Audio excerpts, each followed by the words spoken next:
LSU quarterback Max Johnson was 26 of 46 for 330 yards passing, 3 passing touchdowns, and 1 interception in their loss against UCLA this weekend. I want to take a few minutes and talk about what he did well and kind of talk about some learning opportunities that he can go back to the film and watch and improve upon. But I think he did do a lot of good things well, which we're going to get into. And I also think it's fair to note that this was, even though he started against Florida last year on the road, this was kind of the first road start with full capacity and full stadium, if you will.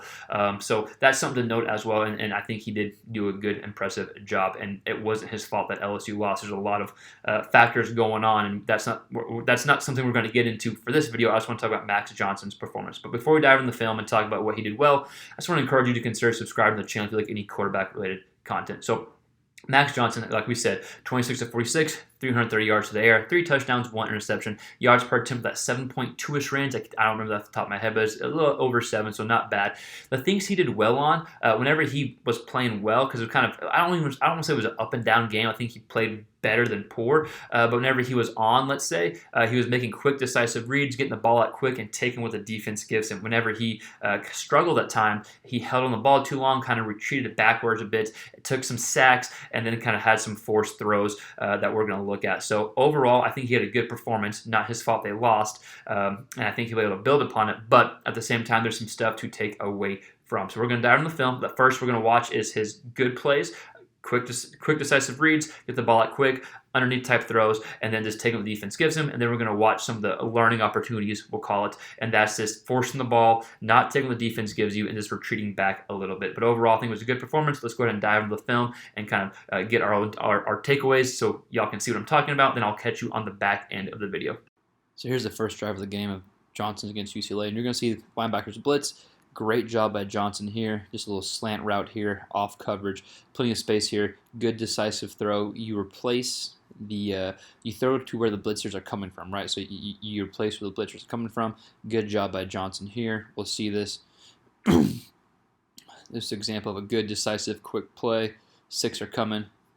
Ball comes out right there. Ends up being a good play for a first down. So good job to start the game off, and that was something that Johnson did good on that specific play. Good, quick decision. So here's another good play by Johnson here, and you're going to see UCLA bring in some backers here, and Johnson's going to throw a good ball, kind of the outside of the numbers to the side here. You see the receiver on the top of the screen. We'll be able to see him more when we start the play, but it's off coverage, right? So it's off coverage, and he's able to make a quick, decisive throw here. Look, 3 backers blitz. So that they're bringing, I think, 7 right there, 6 or 7. So they don't have enough to stay in and protect him. He knows that. The ball comes out quickly. Good decision, good quick read by Johnson to get the first down there. Again, another quick read by Johnson here, and this is the drive that LSU scores on in the second quarter. UCLA blitzes again, quick read, takes what the defense gives him, throws the ball to space, and the receiver does the rest. And just another good example of when Johnson was good. These are the type of plays that he made. Quick, good decisions, and was very decisive with the ball. Processing the information good here. Backer comes, space right there, ball's out quick, able to pick up good yardage there and get inside the 5-ish yard line. So here's another quick, decisive decision from Johnson. 2nd and 7 here. We'll see him throw a low ball, middle of the field, get the first down here. But again, it's a quick decision. Look, it's off coverage, good recognition pre-snap. Let's see what happens post-snap here. Boom, they do bring blitz. They do bring the linebacker here. Look how much space is here. Good job by Johnson recognizing that and throwing the ball for a first down. So here's a touchdown to Butte on the dig route here, and this is a perfect example of where the blitzers are coming from. That's where you throw the ball, right? So you replace the blitzers with the football. Great job here, and of course we'll take the pick that the ref set. But again, we're going to see blitzers coming. That's exactly where the ball comes from Johnson. They bring 6 here. All man up here. 1 zone guy here. He's supposed to take the back. The back stays in.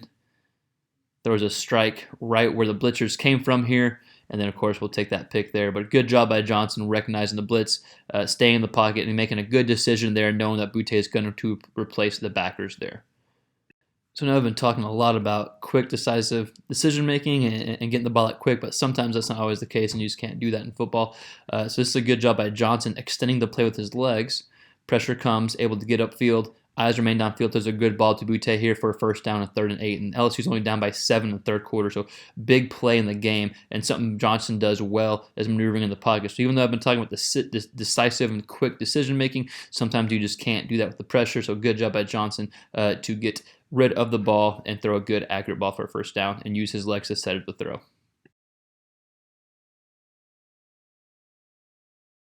So here's a sack right here. It's a 3rd and 9 in the first quarter, and because we can't see the whole field, right? We just see the top shell. But then once the ball is snapped, we don't see the whole field. So I'm going to assume it's a coverage sack here, but still a good example of UCLA getting pressure. It's kind of an exotic look, right? Because they have like 6 guys in line of scrimmage, essentially.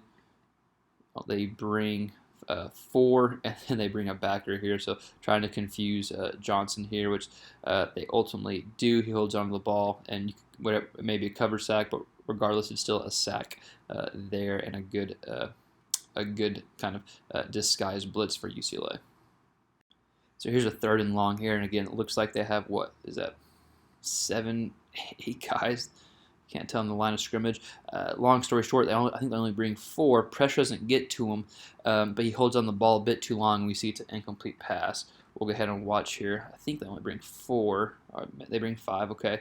But you have protection here. Okay, they only bring 4.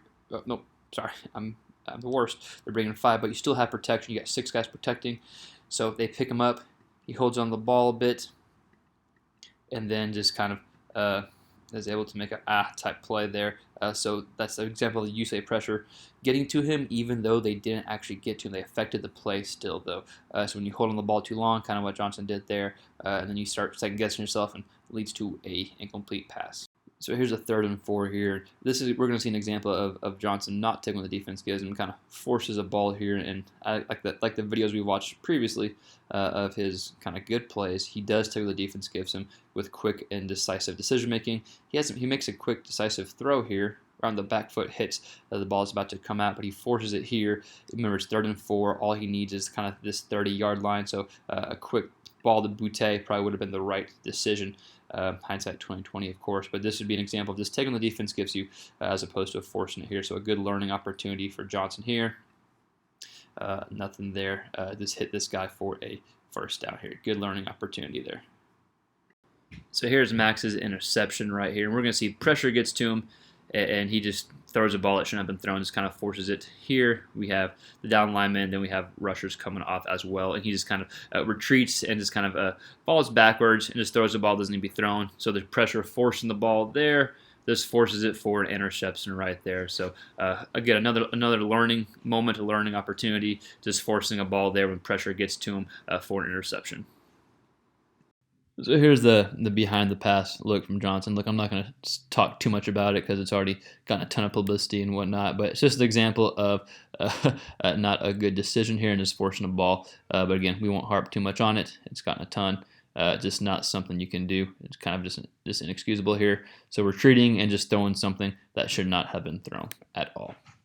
Again, some positive takeaways from Max Johnson's start whenever he was decisive, making quick decisions, and even using his legs to extend plays as when he was at his best. And then whenever he struggled at times was just whenever, you heard the commentators talk about the exotic blitzes, if you will, but it was a very kind of complex defense, kind of hard to read pre-snap to post-snap, which Johnson usually does pretty well. And so, it caused him to hold on the ball too long at times and just kind of make some bad decisions at times. But I think he'll build upon it and improve upon it as the season progresses. And again, we're not going to talk about why LSU lost. That's not the video here. We're just reviewing Max Johnson's play and performance. And I think that they'll be able to kind of hopefully regroup and go from there as a team. Because I was definitely wrong. I thought LSU would be in the lead here, but UCLA came out and, man, UCLA is really good.